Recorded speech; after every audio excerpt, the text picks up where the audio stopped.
Hello दोस्तों, आइए देखते हैं इस वीडियो में रासायनिक अभिक्रिया के प्रकार। सबसे पहले हम रासायनिक अभिक्रिया के प्रकार के अंतर्गत सबसे पहले देखेंगे हम संयोजन अभिक्रिया। इस प्रकार के अभिक्रिया में दो या दो से अधिक अभिकारक जो होते हैं मिल करके एकल उत्पाद बनाते हैं, प्रोडक्ट बनाते हैं। ऐसी अभिक्रियाओं को हम क्या बोलते हैं? संयोजन अभिक्रिया बोलते हैं। संयोजन अभिक्रिया में जैसे एग्जाम्पल देखो आप, जैसे होता है कार्बन को जब ऑक्सीजन के साथ दहन करोगे तो क्या बनेगा? कार्बन डाइऑक्साइड बनेगा। कार्बन डाइऑक्साइड बनेगा। तो इसमें अभिकारक कितने हैं? इसमें अभिकारक दो हैं, एक है कार्बन और एक क्या है? ऑक्सीजन है। तो कार्बन की स्टेट क्या होगी? भौतिक अवस्था सॉलिड है, और ये कार्बन डाइऑक्साइड, ये ऑक्सीजन क्या है? गैस है। तो इसको जब क्रिया होती है तो क्या बनता है? कार्बन डाइऑक्साइड बनता है, और यह क्या होता है? गैस होता है। ठीक है। तो यानी संयोजन अभिक्रिया क्या होती है? ऐसी अभिक्रिया है जिसमें दो या दो से अधिक अभिकारक मिलकर के क्या बनाते हैं? एकल उत्पाद बनाते हैं, एकल प्रोडक्ट बनाते हैं। उसे हम बोलते हैं संयोजन अभिक्रिया। जैसे देखो, स्पर्म जो होता है, मेल का स्पर्म और वुमेन का क्या होता है? अंडाणु। जब मिलते हैं तो क्या बनता है? जाइगोट बनता है। क्या बनता है? जाइगोट बनता है। तो इसमें कौन सा रिएक्शन होता है? तो इसमें रासायनिक अभिक्रिया होती है। तो यहाँ पे देखो, दो प्रोडक्ट मिल रहे हैं, दो प्रोडक्ट मिल करके एक प्रोडक्ट बना रहे हैं। तो ऐसी अभिक्रिया को क्या बोलेंगे हम? ऐसी अभिक्रिया को संयोजन अभिक्रिया बोलेंगे। ठीक है दोस्तों, वियोजन अभिक्रिया जो होता है संयोजन अभिक्रिया का जस्ट विपरीत होता है। जहाँ पे संयोजन अभिक्रिया में दो या दो से अधिक रिएक्टेंट मिलकर के एकल प्रोडक्ट बना रहे थे, वहीं पर एकल रिएक्टेंट जो होता है टूट करके दो या दो से अधिक प्रोडक्ट बनता है। जैसे होता है इसमें जो होगा, जैसे होता है एक प्रोडक्ट को, एक रिएक्टेंट है ए, और यह जो होता है टूट करके किसमें बदल रहा है? दो या दो से अधिक प्रोडक्ट में बदल रहा है। तो ऐसी अभिक्रिया को हम क्या बोलते हैं? वियोजन अभिक्रिया बोलते हैं। और वियोजन अभिक्रिया दोस्तों जो होता है तीन तरह से हम कराते हैं वियोजन अभिक्रिया को। जैसे होता है पहला जो होता है वह होता है ताप द्वारा वियोजन अभिक्रिया, ताप द्वारा वियोजन अभिक्रिया।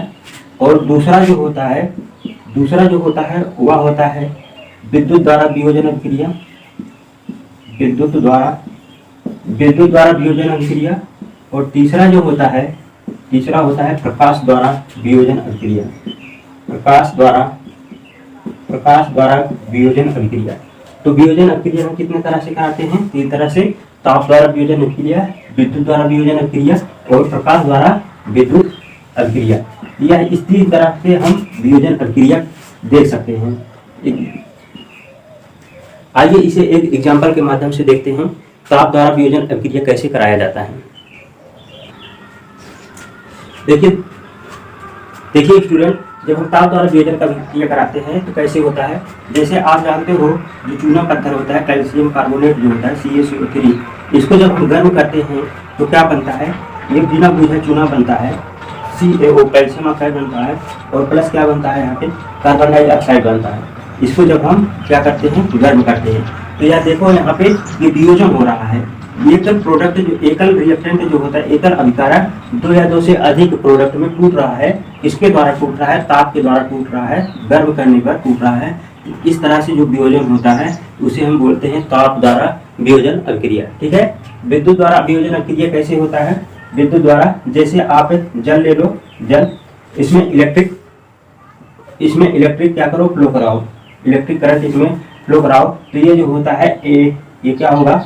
कैथोड पर क्या होगा? H2 गैस, और एनोड पर क्या होगा? O2 गैस जो होगा मुक्त होगा। गर्म होकर के क्या होगा? ये जो होता है H2 गैस और O2 गैस क्या होगा? रिलीज होगा। तो ये विद्युत द्वारा वियोजन अभिक्रिया होगा। यहाँ पे भी देखो, एकल रिएक्टेंट जो होता है दो या दो से अधिक प्रोडक्ट में टूट रहा है। किसके द्वारा टूट रहा है? विद्युत के द्वारा टूट रहा है। तो ऐसी वियोजन को हम क्या बोलते हैं? विद्युत द्वारा वियोजन अभिक्रिया। प्रकाश द्वारा वियोजन अभिक्रिया क्या होता है? जैसे आप जानते हो, सिल्वर क्लोराइड या सिल्वर ब्रोमाइड जो होता है, सिल्वर क्लोराइड ले लो चाहे सिल्वर ब्रोमाइड ले लो, ये जो होता है प्रकाश की उपस्थिति में टूट जाता है। किसके? सूर्य के प्रकाश की उपस्थिति में क्या होता है? वियोजित हो जाता है, और बनता है सिल्वर का अवक्षेप बनता है, और क्या बनता है? क्लोरीन गैस रिलीज होती है। तो यहाँ पर भी देखो एकल रिएक्टेंट जो होता है 2 या 2 से अधिक प्रोडक्ट में क्या हो रहा है, टूट रहा है। तो ऐसी अभिक्रिया जो होती है वियोजन अभिक्रिया हो रही है। ये ताप द्वारा यहाँ प्रकाश की उपस्थिति में हो रहा है, तो इसलिए इसे हम क्या बोलते हैं, प्रकाश द्वारा वियोजन अभिक्रिया। तो वियोजन अभिक्रिया कितने प्रकार के होते हैं, 3 तरह से होता है वियोजन अभिक्रिया। क्या होता है, पहला ताप द्वारा वियोजन अभिक्रिया, एक होता है विद्युत द्वारा वियोजन अभिक्रिया और एक होता है प्रकाश द्वारा वियोजन अभिक्रिया। आप लोग सिल्वर ब्रोमाइड का भी इसी तरह से वियोजन करा सकते हो। ठीक है, यहाँ पे देखिए कैल्शियम कार्बोनेट जो होता है, कैल्शियम बिना बुझे चूना बनता है और कार्बन डाइऑक्साइड बनता है। एकल प्रोडक्ट 2 प्रोडक्ट में टूट रहा है, एकल रिएक्टेंट 2 प्रोडक्ट में टूट रहा है, इसके द्वारा ताप के द्वारा। तो इस तरह से ये ताप वियोजन अभिक्रिया हो गया। तो वियोजन अभिक्रिया आई थिंक आप लोग समझ गए होंगे क्या होता है। जब एकल रिएक्टेंट 2 या 2 से अधिक प्रोडक्ट में टूटता है तो ऐसी अभिक्रिया को हम क्या बोलते हैं, वियोजन अभिक्रिया बोलते हैं। वियोजन अभिक्रिया हमने 3 प्रकार से देखा, 3 तरह से वियोजन करा सकते हैं, एक ताप द्वारा, दूसरा होता है विद्युत द्वारा और तीसरा किससे, प्रकाश द्वारा वियोजन अभिक्रिया। ठीक है, अब इसके बाद हम देखते हैं नेक्स्ट अभिक्रिया, वो है कौन सा आपका, विस्थापन अभिक्रिया। तो विस्थापन अभिक्रिया क्या होता है, ऐसी अभिक्रिया जिसमें अधिक क्रियाशील वाले तत्व कम क्रियाशील वाले तत्व को उसके यौगिक से विस्थापित कर देते हैं, उसे हम बोलते हैं क्या, विस्थापन अभिक्रिया बोलते हैं।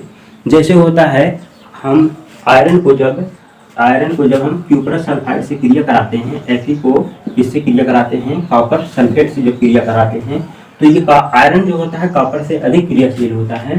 तो ये जो होता है अधिक क्रियाशील है, तो ये क्या करेगा, इसको विस्थापित कर देगा। तो बनेगा क्या, FeSO4 बनेगा और क्या बनेगा, कॉपर का अवशेष आ जाएगा। ठीक है, ये सॉलिड होगा, तो ये क्या होगा, ये एक्वस होगा, ये भी एक्वस है और ये क्या है, सॉलिड है। तो ये क्या होता है, इसमें देखिए आयरन जो होता है किसको विस्थापित कर दिया है, कॉपर को विस्थापित कर दिया और बना है क्या, कॉपर सल्फेट बना है। ठीक है, विस्थापन अभिक्रिया आप ऐसे भी समझ सकते हैं, जैसे सलमान खान हुए और क्या हुआ, कैटरीना हुआ, इनका रिएक्शन आपस में चल रहा है। ठीक है, बीच में कौन आ गए, विक्की कौशल आ गए। ठीक है, तो विक्की कौशल क्या करेंगे, सलमान खान को रिप्लेस कर देंगे, विस्थापित कर देंगे। क्यों करेंगे, क्योंकि ये जो होते हैं अधिक क्रियाशील है। तो यहाँ पे बन जाएगा, तो केमिस्ट्री किसी रासायनिक अभिक्रिया किसके बीच होगी, विक्की कौशल और कैटरीना के बीच में, और सलमान खान क्या हो जाएंगे, अकेले हो जाएंगे। तो इस तरीके से जो होता है, यहाँ पर विक्की कौशल किसको रिप्लेस कर दिए, सलमान खान को। तो ऐसी अभिक्रिया को क्या बोलेंगे हम, विस्थापन अभिक्रिया बोलेंगे। ठीक है, जब विस्थापन अभिक्रिया क्या होती है, जब किसी अभिक्रिया में अधिक क्रियाशील वाले तत्व कम क्रियाशील वाले तत्व को उसके यौगिक से विस्थापित कर देते हैं, तो उसे हम बोलते हैं क्या, विस्थापन अभिक्रिया। ठीक है, ये आपका चौथा क्रिया है, विस्थापन अभिक्रिया। तो इसमें देखें जैसे होता है बेरियम सल्फेट, क्या है, जैसे होता है बेरियम क्लोराइड, क्या बनेगा, जैसे होता है बेरियम क्लोराइड और सोडियम सल्फेट, यानी Na2SO4। ठीक है, सोडियम सल्फेट, जब इनका रिएक्शन होता है तो ये आपस में क्या हो जाते हैं, आपस में एक दूसरे को विस्थापित कर देते हैं। सोडियम जो होता है बेरियम को विस्थापित करेगा और बेरियम जो होता है सोडियम को। तो यहाँ पे जो प्रोडक्ट बनता है वह बनता है क्या, जैसे हो जाएगा, ये बन जाएगा क्या, 2NaCl बनेगा और प्लस बेरियम सल्फेट बन जाएगा, और क्या बनेगा, बेरियम सल्फेट बनेगा। तो जिस अभिक्रिया में यौगिक 2 या 2 से अधिक तत्व अपने यौगिक से एक दूसरे को विस्थापित कर देते हैं, तो ऐसी अभिक्रिया को हम क्या बोलते हैं, द्विविस्थापन अभिक्रिया। तो इसमें देखो बेरियम किसमें विस्थापित हो रहा है और यहाँ पे सोडियम विस्थापित हो रहा है। तो यहाँ पे बन जा रहा है सोडियम क्या है, तो सोडियम इस क्लोरीन के साथ क्रिया कर रहा है और बेरियम जो होता है इस सल्फेट के साथ क्रिया कर रहा है। तो यहाँ पे इस अभिक्रिया को क्या बोलेंगे, द्विविस्थापन अभिक्रिया। देखिए स्टूडेंट, अब हम लोग देखते हैं अगला अभिक्रिया जो होता है ऊष्माक्षेपी अभिक्रिया और ऊष्माशोषी अभिक्रिया। क्या होता है ऊष्माशोषी अभिक्रिया, क्या होता है ऊष्माक्षेपी अभिक्रिया। देखिए ऊष्मा नाम से ही स्पष्ट है कि जिस रासायनिक अभिक्रिया में ऊष्मा का उत्सर्जन होता है उसमें हम क्या बोलते हैं, ऊष्माक्षेपी अभिक्रिया। यानी ऊष्माक्षेपी अभिक्रिया जैसे होता है कार्बन और ऑक्सीजन जब क्रिया करते हैं, यानी ऑक्सीजन से क्रिया करने का मतलब क्या होता है कि कार्बन को ऑक्सीजन की उपस्थिति में उसका दहन होता है। ठीक है, तो जब इसका दहन होता है तो इसमें जो होता है ऊष्मा निकलती है और क्या बनता है, कार्बन डाइऑक्साइड बनता है। ऊष्मा कितना निकलती है, 94.0 किलो कैलोरी ऊष्मा ये निकलती है। ठीक है, तो ऐसी अभिक्रिया जिसमें ऊष्मा प्रोडक्ट, जिसमें रिएक्टेंट जो होते हैं क्रिया करने के बाद प्रोडक्ट के साथ साथ ऊष्मा भी प्रदान करें, तो उसमें हम क्या बोलते हैं, उसे हम बोलते हैं ऊष्मा क्षेपी अभिक्रिया। तो यहाँ पे कार्बन डाइऑक्साइड बनता है और साथ में हीट भी उत्पन्न होता है, तो ऐसी अभिक्रिया को हम बोलते हैं ऊष्मा क्षेपी अभिक्रिया। इसी के जस्ट विपरीत होता है ऊष्मा शोषी अभिक्रिया। तो ऊष्मा शोषी अभिक्रिया जो होता है, क्या होता है कि जिस अभिक्रिया में रिएक्टेंट के क्रिया होने के बाद जो प्रोडक्ट बनता है उसकी ऊष्मा जो होती है, उसकी ताप जो होता है, उसका टेम्परेचर जब होता है डाउन हो जाता है, तो वह अपने सराउंडिंग से क्या करता है, अपने सराउंडिंग इन्वायरमेंट से क्या करता है, वह हीट को एब्जॉर्ब करने लगता है, सूखने लगता है। तो इसलिए इसे हम क्या बोलते हैं, ऊष्मा शोषी अभिक्रिया बोलते हैं। जैसे ऊष्मा शोषी अभिक्रिया के अंतर्गत जैसे आप नाइट्रोजन को, नाइट्रोजन गैस जो होता है ऑक्सीजन से जब क्रिया करता है तो ये बनता है क्या, नाइट्रोजन, नाइट्रस ऑक्साइड बनता है। तो इसमें जो होता है हीट जो होती है कम हो जाती है, इसमें हीट क्या होता है, कम होती है, तो ये सराउंडिंग एरिया से हीट को लेने लगता है और यहाँ पे जो होता है हीट क्या होता है, रिलीज हो रहा है। तो ये होता है ऊष्मा शोषी अभिक्रिया। ऊष्मा शोषी अभिक्रिया ये क्या होता है, ऊष्मा क्षेपी अभिक्रिया। ठीक है, तो ऊष्मा शोषी अभिक्रिया, ऊष्मा क्षेपी अभिक्रिया, ये सब अभिक्रियाएं जो आप लोग पढ़ रहे हैं, इसका डिफिनीशन पढ़ रहे हैं, इन सब का जो काम लगेगा आपके नेक्स्ट आगे वाले क्लास में लगेगा, क्लास 11 में, जब वहाँ पे आप लोगों को थर्मोडायनेमिक पढ़ाया जाएगा तो ऊष्मा शोषी और ऊष्मा क्षेपी अभिक्रिया की जरूरत वहाँ पे पड़ेगी। ठीक है, अगर ऊष्मा शोषी और ऊष्मा क्षेपी का और एग्जाम्पल देखें तो जैसे होता है आप शोषण जब करते हैं, शोषण जो होता है, ये शोषण भी क्या होता है, ऊष्मा शोषण जो होता है ऊष्मा क्षेपी अभिक्रिया होता है। यहीं पर लेकिन जो होता है वाष्पो उत्सर्जन, अगर देखें वाष्पो उत्सर्जन, वाष्पो उत्सर्जन जो होता है ये क्या होता है, ऊष्मा शोषी अभिक्रिया होता है। वाष्पो उत्सर्जन का मतलब क्या होता है कि जब वाष्प जल जो होता है वाष्प के रूप में निकलता है तो क्या होता है, वहाँ पे ऊष्मा की कमी होती है। आप इसी देखते हैं जैसे आप वाष्प उत्सर्जन पौधे में भी होता है और क्या होता है इंसानों में भी होता है, प्राणियों में भी होता है। जैसे जब पसीना निकलता है तो क्या होता है, वाष्प के रूप में निकल जाता है। पसीना जब निकलता है तो हमें ठंडक की महसूस होती है, क्यों, क्योंकि वहाँ पे ऊष्मा शोषी अभिक्रिया हो रही होती है। इसी प्रकार पेड़ पौधों में देखो तो उसके पत्तियों से क्या होता है, वाष्प जल जो होता है वाष्प के रूप में निकलता है, वाष्पोत्सर्जन होता है। इसमें क्या होता है, यहाँ पे भी वो जो टेम्परेचर होता है उसका क्या होता है, डाउन हो जाता है। तो दिन में जो होता है वाष्पोत्सर्जन जब होने लगता है तो पौधों को ठंडक इसी वाष्पोत्सर्जन के माध्यम से होता है। ठीक है, और पत्तियों में छिद्र जो आप देखने को मिलते हैं यही वाष्पोत्सर्जन का कारण होता है। हमारे कोशिकाओं के बीच भी जो पसीना निकलता है, छिद्र पाए जाते हैं, पसीना जैसे निकलता है, तो पसीना जब वाष्प के रूप में निकल जाता है तो हमें ठंडक महसूस होता है, क्योंकि यहाँ पे रासायनिक अभिक्रिया होती है जिसके फलस्वरूप जब वाष्प उत्सर्जन होता है तो क्या होता है, टेम्परेचर डाउन होता है, इसीलिए हमें ठंडक महसूस होती है। ठीक है, और अगर एग्जाम्पल देखें तो देखिए ऊष्माक्षेपी अभिक्रिया, देखिए ऊष्माक्षेपी अभिक्रिया में जब क्या होता है, कार्बन का दहन होता है तब हीट उत्पन्न होता है। श्वसन क्रिया करते हो तब क्या होता है, हीट उत्पन्न होता है। श्वसन क्रिया क्या होता है, श्वसन क्रिया का मतलब होता है कि जो ग्लूकोज यानी ग्लूकोज C6H12O6 है, इसकी ऑक्सीजन से क्या होती है, ऑक्सीजन की उपस्थिति में ये जब जलता है तो क्या बनता है, तो जलता है तो यहाँ पे कार्बन डाइऑक्साइड बनता है। ठीक है, और क्या बनते हैं, जल बनता है। तो ये क्या होता है, यहाँ पे आप देखोगे तो यहाँ पे ऊष्मा जो होती है उत्पन्न होती है और क्या बनता है, एनर्जी भी मिलता है साथ में। ठीक है, एनर्जी भी मिलता है।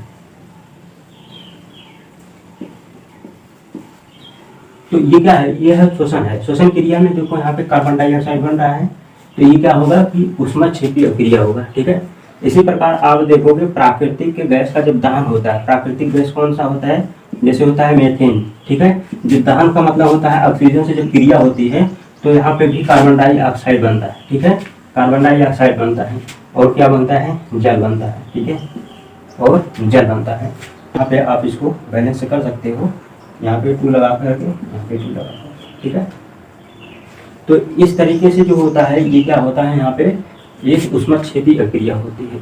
ठीक है, और इसी प्रकार विखंडन अभिक्रिया जो होती है वो भी क्या होता है, ऊष्माक्षेपी अभिक्रिया होती है। देखिए स्टूडेंट, अब हम लोग देखते हैं उदासीनीकरण अभिक्रिया। और क्या होता है ये उदासीनीकरण अभिक्रिया, देखिए जब अम्ल और क्षार एक दूसरे से मिलते हैं तो ये क्या होते हैं, तो ना तो अम्ल रह जाता है ना तो क्षार रह जाता है, एक लवण बनता है और जल बनता है। तो इसीलिए क्या होते हैं, अम्ल और क्षार का जो प्रभाव खत्म हो जाता है तो इस क्रिया को हम बोलते हैं उदासीनीकरण। ठीक है, तो जब अम्ल और क्षार की परस्पर क्रिया होती है तो इस अभिक्रिया को ही हम क्या बोलते हैं, उदासीनीकरण अभिक्रिया बोलते हैं। और अम्ल क्षार की क्रिया के फलस्वरूप क्या बनता है, जल बनते हैं और क्या बनता है, लवण बनता है।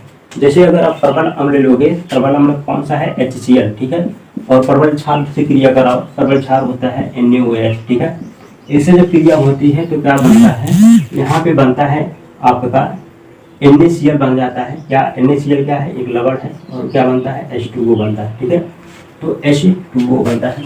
तो यहाँ देखिए स्टूडेंट, अब इसके बाद हम लोग देखते हैं उत्क्रमणीय और अनुत्क्रमणीय क्रिया। बहुत सरल है, उत्क्रमणीय क्रिया और अनुत्क्रमणीय क्रिया नाम से ही स्पष्ट है। ऐसी अभिक्रिया जो एक दिशा में चले उसे अनुत्क्रमणीय क्रिया बोलते हैं। ऐसी अभिक्रिया जो दोनों दिशा में चले उसे हम बोलते हैं क्या, उत्क्रमणीय अभिक्रिया। उत्क्रमणीय अभिक्रिया जैसे होता है, पानी होता है, जैसे वाटर होता है, वाटर को आप ठंडा करोगे तो क्या बनेगा, बर्फ बनेगा। ठीक है, क्या बनेगा, बर्फ बनेगा। और फिर इसी बर्फ को जब गर्म करोगे आप क्या बनेगा, पानी बनेगा। तो यानी पानी को आप जब ठंडा करते हो तो क्या बनता है, बर्फ बनता है, और इसे जब गर्म करते हो तो क्या बनता है, पानी बनता है।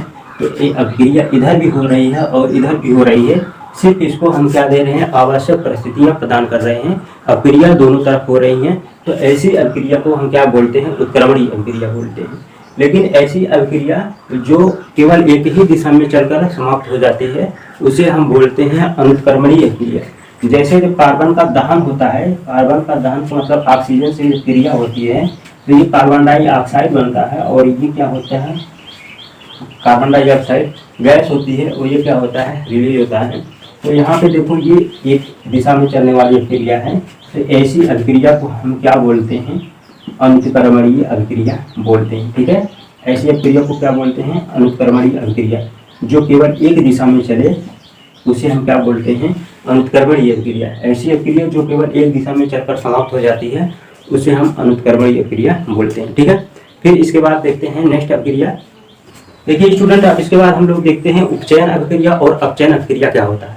देखिए उपचयन अभिक्रिया जो होता है वह है जब कोई तत्व ऑक्सीजन से क्रिया करता है तो उसके ऑक्सीकरण संख्या में क्या होती है, वृद्धि होती है।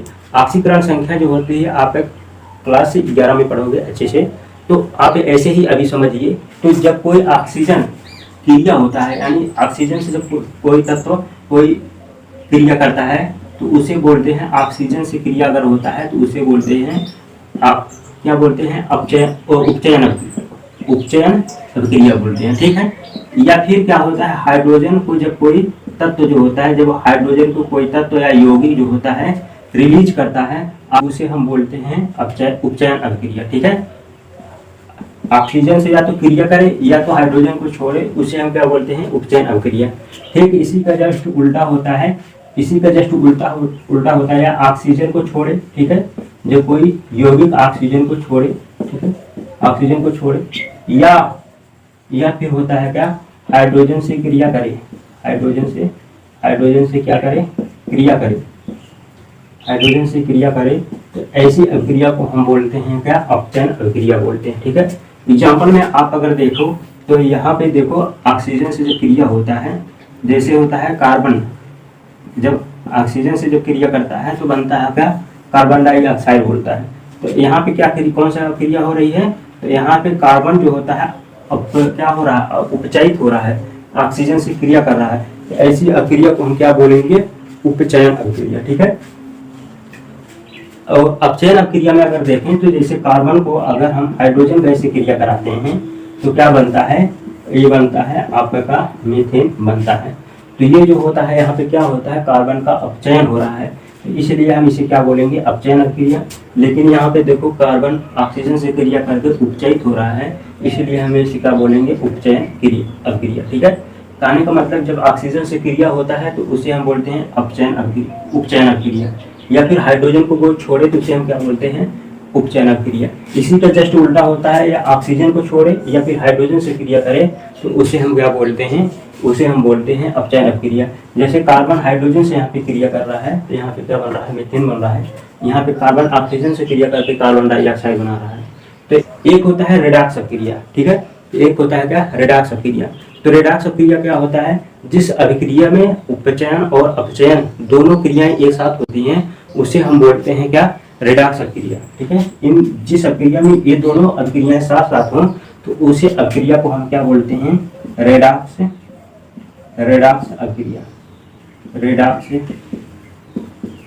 अभिक्रिया, रेडॉक्स अभिक्रिया। एग्जाम्पल में अगर आप देखो ये कैल्शियम ऑक्साइड है, ठीक है, कैल्शियम ऑक्साइड। इसको जब हम हाइड्रोजन गैस से क्रिया कराते हैं, हाइड्रोजन के साथ गर्म करते हैं, हाइड्रोजन हीट देते हैं तो ये क्या होता है, हीट देते हैं, ये क्या बनता है, कैल्शियम का अवक्षेप आता है, ठीक है। और क्या बनता है, यहाँ पे बनता है जल बनता है, H2O बनता है। तो यहाँ पे आप देखोगे कैल्शियम से ऑक्सीजन निकल रहा है, ठीक है, कैल्शियम से ऑक्सीजन यहाँ पे देखो निकल रहा है। तो जिस यौगिक से ऑक्सीजन से क्रिया होती है उसे अपचयन कहते हैं, लेकिन जो यौगिक ऑक्सीजन को छोड़ देता है उसे अपचयन कहते हैं। जहाँ पे ऑक्सीजन से क्रिया होता है उसे क्या बोलते हैं, उपचयन बोलते हैं। यहाँ पे देखिए ऑक्सीजन निकल रहा है कैल्शियम से, तो यहाँ पे कौन सा क्रिया होगा, अपचयन अभिक्रिया होगा, ठीक है, अपचयन अभिक्रिया। लेकिन हाइड्रोजन में देखो ऑक्सीजन जुड़ रहा है यहाँ पे, तो इस अभिक्रिया में क्या होगा, इस अभिक्रिया में उपचयन अभिक्रिया होगा। क्या होगा, उपचयन अभिक्रिया, उपचयन। तो ये अभिक्रिया जो होता है अपचयन और उपचयन दोनों इसमें हो रहा है, रेडॉक्स अभिक्रिया में। तो जिस अभिक्रिया में अपचयन और उपचयन दोनों अभिक्रियाएं होती हैं उसे रेडॉक्स अभिक्रिया कहते हैं। दैनिक जीवन में आप अपचयन और उपचयन अभिक्रियाएं देख सकते हैं। जैसे होता है लोहे पर जंग लगना। लोहे पर जंग लगना क्या होता है कि इसी को संक्षारण बोलते हैं। जब धातु जो होते हैं खुले वातावरण में नमी और ऑक्सीजन के साथ क्रिया करके संक्षारित यानी कमजोर हो जाते हैं तो इसी को हम संक्षारण बोलते हैं, ठीक है। संक्षारण को रोकने के लिए हम क्या करते हैं, एसिडीकरण करते हैं, यानी जस्ता और जिंक का लेप करना जो होता है उसे हम क्या बोलते हैं, एसिडीकरण कहते हैं। आज दोस्तों ये वीडियो आपको अच्छा लगा होगा, आपने समझा होगा कि रासायनिक अभिक्रियाएं कितने प्रकार की होती हैं और कौन कौन सी होती है। तो वीडियो अच्छी लगी हो तो इसे लाइक करिए, सब्सक्राइब करिए। मिलेंगे नेक्स्ट सेशन में किसी अच्छे टॉपिक के साथ। तो